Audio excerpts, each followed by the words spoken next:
National League West. For Georgia Peaches, a bad season, but a good one for the Atlanta Braves, right, Chief? Can't be wrong with baseball's best record, even if Phil Niekro's Knuckler couldn't weather an early slump. For example, the Knuckler did little to stymie the Mets, who in one game jumped off to an early 4-run lead.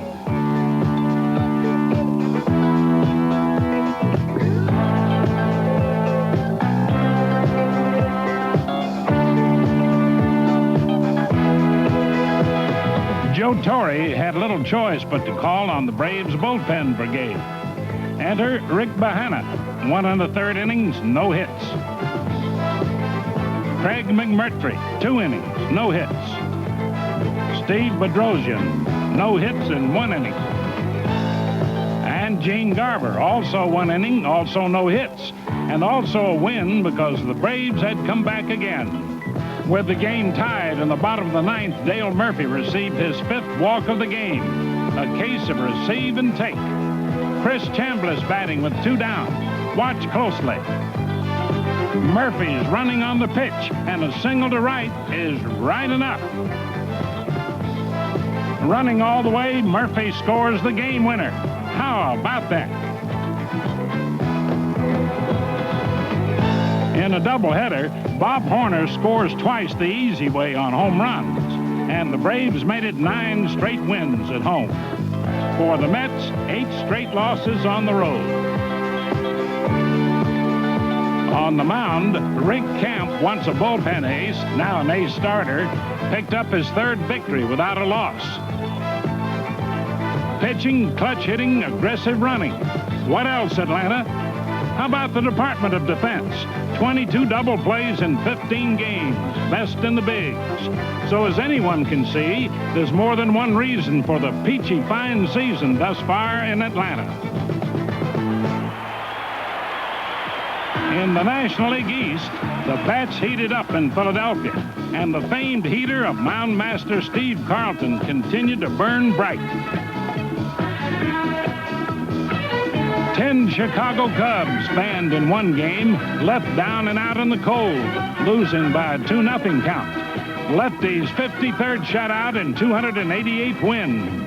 Little Joe Morgan provided the big blow, a 2-run homer. When looking for a contender, look for Little Joe. Seems like he's always there. From Philadelphia, the Wheeze Kids breezed into Houston's Astroland, where everybody was eager to see their main man, Nolan Ryan, break the all-time strikeout mark of Walter Johnson. Ryan needed 7, but got only 3, so skip the record there.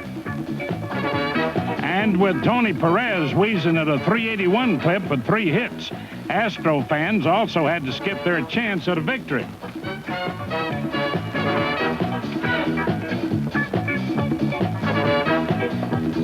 Reliever Sid Manji at 32, a mere babe on this club, got his 2nd victory without a loss. And 40-year-old Wheezer Ron Reed his 2nd save. Next, the Phillies went gunning at Phil Niekro's younger brother Joe, also having a tough go in the early going. Talk about Wheeze Kids. How's this for a Wheezy or Weasley hit?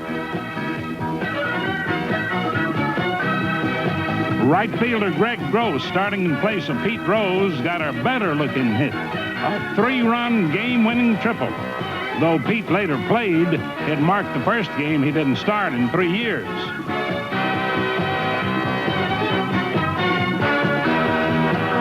John Denny went all the way for his 2nd victory. It was the Phillies' 4th straight and 9 out of 10 to wheeze them up near the top. Speaking of old-timers, most of us are too young to have seen the incomparable Babe Ruth, but to most kids of his day, the Bambino was the greatest ever. Later generations added Joe DiMaggio and then Willie Mays as tops. But how about today's kids? My favorite baseball player is Dave Winfield. Gary Carter's my hero. Out there in right field just to watch him play because I used to idolize him the way he played. And he could hit, he could run, he could throw. He was an all-around talented ball player, and I'm trying to work myself after him. 5 seasons of 30 or more homers and steals. Others, Probably my all-time favorite is Pete Rose, just because he's probably not blessed with the greatest ability in the world, but he's made the most of it, and he's turned himself into a superstar. And you know, anytime you take somebody with a little bit less equipment than other guys, but yet they achieve a certain excellence, I got a lot of respect for somebody like that. So Pete Rose is probably one of my all-time favorites. Ever since I was a little boy and Pete Rose first came to the game, I have a poster of him on the wall in my grandmother's bedroom. I always wanted to look like Pete Rose. To this day, I can't understand why I wanted to look like Pete Rose in a uniform, but I did.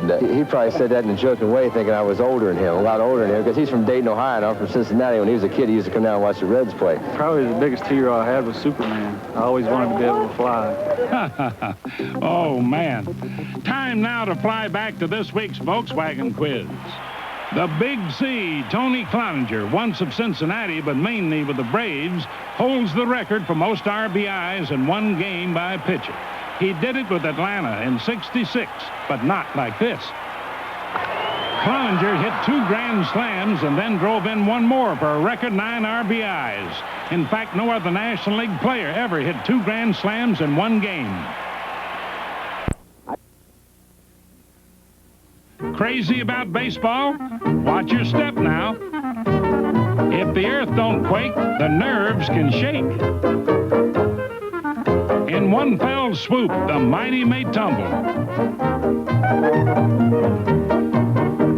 or fumble, or crumble, and they can all humble.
Baseball fever, catch it.